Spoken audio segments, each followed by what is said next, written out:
Apa kabar hari ini semua? Sekali lagi, apa kabar semuanya? Oke, mantap. Tadi habis ngapain aja nih dari pagi? Ulangan apa tuh? Oh, mantap. Langsung belajar ya berarti ya? Dari awal? Belajar, mantap. Oke, untuk hari ini kita akan lanjut belajar lagi ke bab yang baru. Waktu minggu kemarin kan kita udah belajar tentang persamaan reaksi ya sama mol. Udah ulangan juga kan ya? Nah, mau tahu hasilnya enggak? Tapi kayaknya buat nanti aja ya, soalnya kan ada yang belum ulangan juga. Jadi untuk dibagiinnya nanti nunggu yang susulan dulu. Yang kemarin nggak hadir, sekarang nggak hadir lagi ya, Dimas ya. Nah, untuk hari ini itu kita akan belajar di hukum-hukum dasar. Nah, ini materinya lumayan banyak, jadi kalau sendirian itu kan capek. Jadi mending berkelompok aja. Nggak. Kalau kelompok sekarang itu beda. Bapak akan kasih tugas ke per orangnya. Jadi nggak akan ada satu kerja, yang lainnya sama. Tapi semuanya pasti akan bekerja secara bersama. Bukan satu kerja, yang lain sama ya. Nah, sebelum mulai ke materinya, Bapak akan bagiin dulu nama kelompoknya ya. Kelihatan kan? Oh, enggak ya?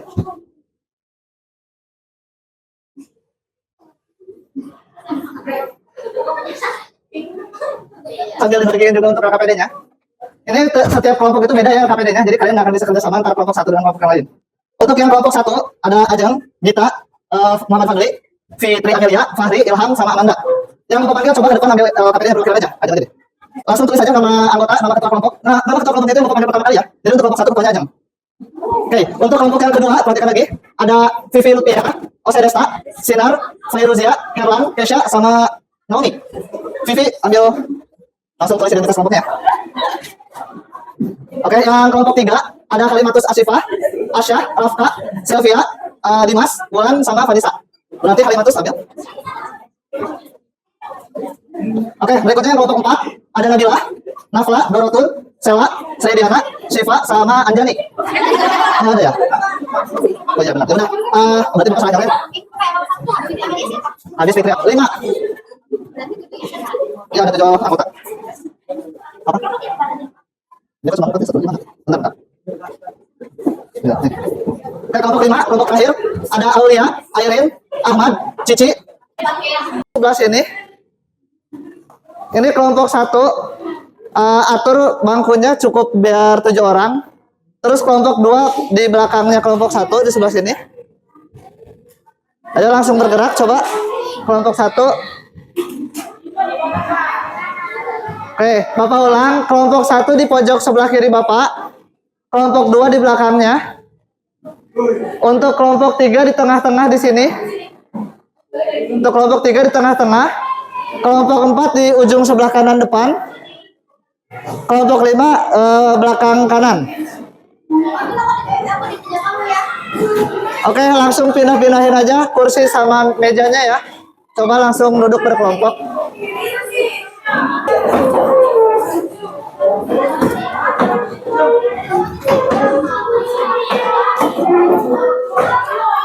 Nah, untuk hari ini kita akan belajar tentang hukum-hukum dasar kimia. Oke, sebelum kita belajar ke materinya, coba kalian perhatikan dulu ke depan. Pernah nggak kalian membaca hukum sama sekali? Ada yang mau bantu jawab? Oh, iya. Kenapa? Kenapa? Tidak teratur. Oke. Tadi Ajeng bilang kalau misalkan di dunia ini nggak ada hukum, akan tidak teratur. Ada lagi pendapat yang lain? Kacau balau menurut Ose, oke boleh. Ada lagi? Satu lagi? Satu lagi? Ada nggak? Nggak ada, oke. Ya betul ya. Kalau misalkan kita hidup di dunia di mana bermasyarakat itu nggak ada hukum yang mengatur, maka kita pasti akan berantakan hidupnya. Kenapa? Karena setiap orang pasti egois. Gak ada aturan yang melarang untuk mencuri, gak ada aturan yang melarang untuk merampok dan sebagainya. Jadi gak kebayang pasti sekacau apa nanti. Oke, berikutnya. Nah, kalau misalkan kita hidup di dunia seperti itu, maka kita perlu adanya hukum. Nah, menurut kalian fungsi dari hukum itu apa?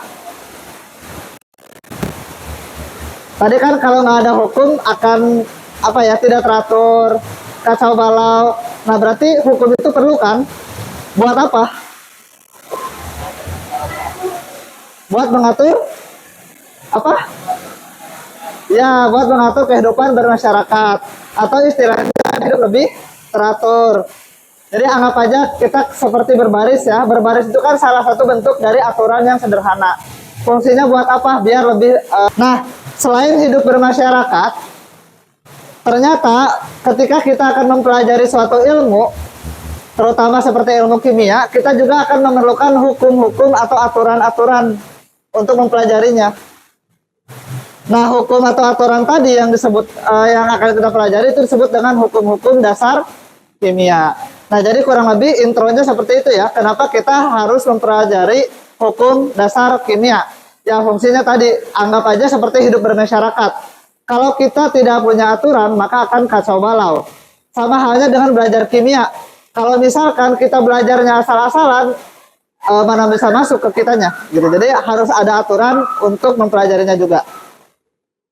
Untuk tujuan pembelajaran hari ini adalah peserta didik, berarti kalian dapat menentukan contoh-contoh penerapan hukum dasar kimia dalam kehidupan sehari-hari dengan cara berdiskusi secara berkelompok. Kemudian materi apa saja yang akan kalian pelajari? Kayak ada 5 hukum yang akan kalian pelajari ya. Yang pertama itu ada hukum kekekalan massa atau disebut juga dengan hukum Lavoisier. Itu dibacanya Lavoisier ya. Walaupun tulisannya Lavoisier, tapi dibacanya di kita itu Lavoisier. Yang kedua ada hukum perbandingan tetap atau hukum Proust.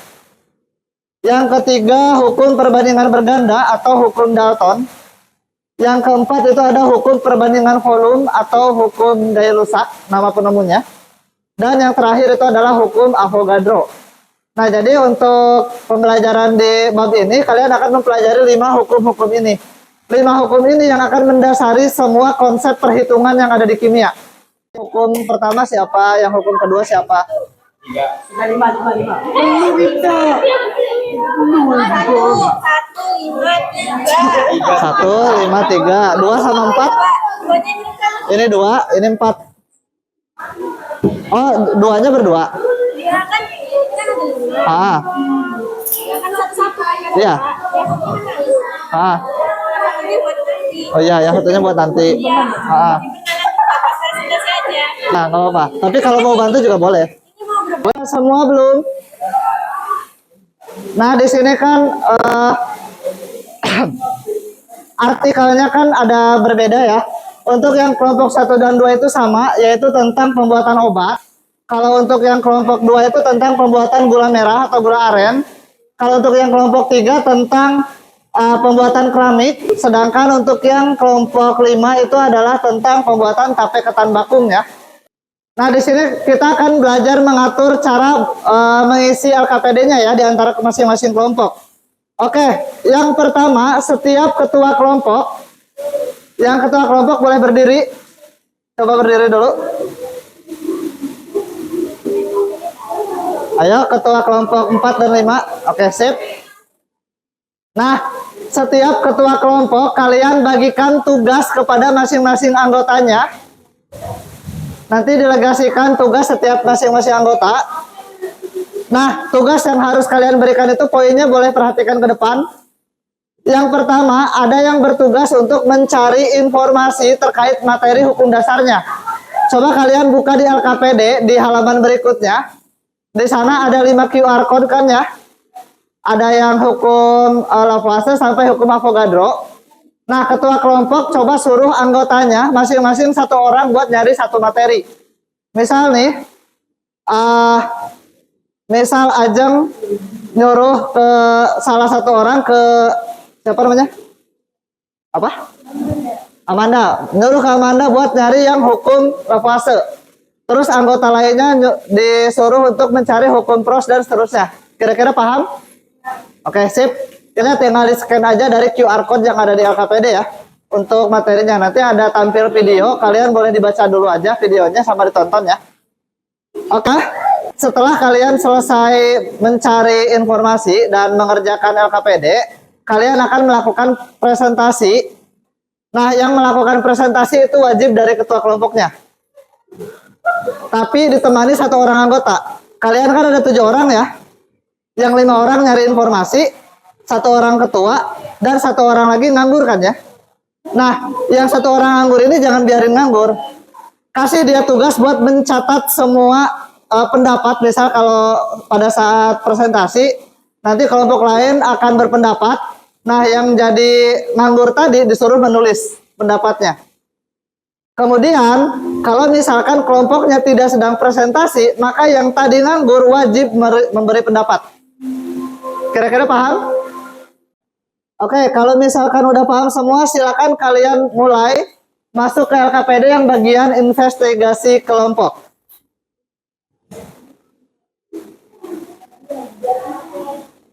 Nah, di LKPD masing-masing sudah ada QR code-nya, jadi bisa di-scan aja. Kalau misalkan mau scan yang di depan juga boleh ya, sama aja.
Ya, betul. Jadi perbandingan massa unsur dalam suatu senyawa itu selalu tetap.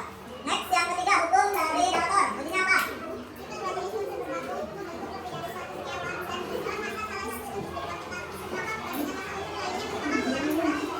Oke, sip. Lebih simpelnya gini. Kalau kita punya 2 unsur, 2 jenis unsur atau 2 orang, atau 2 jenis orang ya, kita gabungin itu kan ada beberapa kemungkinan yang terjadi tergantung dari komposisi di dalamnya. Jadi bisa menjadi senyawa A ataupun senyawa B. Kurang lebih seperti itu ya. Kemudian jika salah satunya dibuat tetap, maka yang lainnya akan berbanding bilangan bulat dan sedar. Sip, yang keempat, hukum daya rusak bunyinya apa?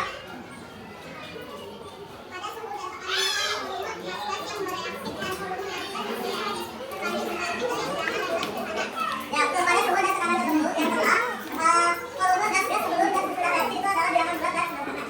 Next, yang terakhir, hukum kelima. Avogadro, apa bunyinya? Pada suhu dan tekanan sama gas yang volumenya sama mengandung jumlah molekul yang sama. Oke, jadi mirip dengan daya rusak, cuma pakai jumlah molekul aja ya. Jadi pada suhu dan tekanan tertentu, jumlah molekul gas sebelum gas bersudah reaksi adalah bilangan bulat dan sederhana. Oke, sip. Kurang lebih seperti itu untuk materi umum dan berikutnya yang sudah kita pelajari dari minggu lalu. Nah, tugas kalian nanti setelah ini adalah melakukan LKPD. Termasuk menjawab pertanyaan tadi yang diberikan sama teman-teman yang lain ya. Oke, ada pertanyaan dulu sampai sini? Nggak ada? KM nggak ada ya. Coba kalian beres-beres dulu, terus nanti pimpin untuk berdoa ya. Ini sambil bantuin Bapak beres-beres ya. Iya. Ya.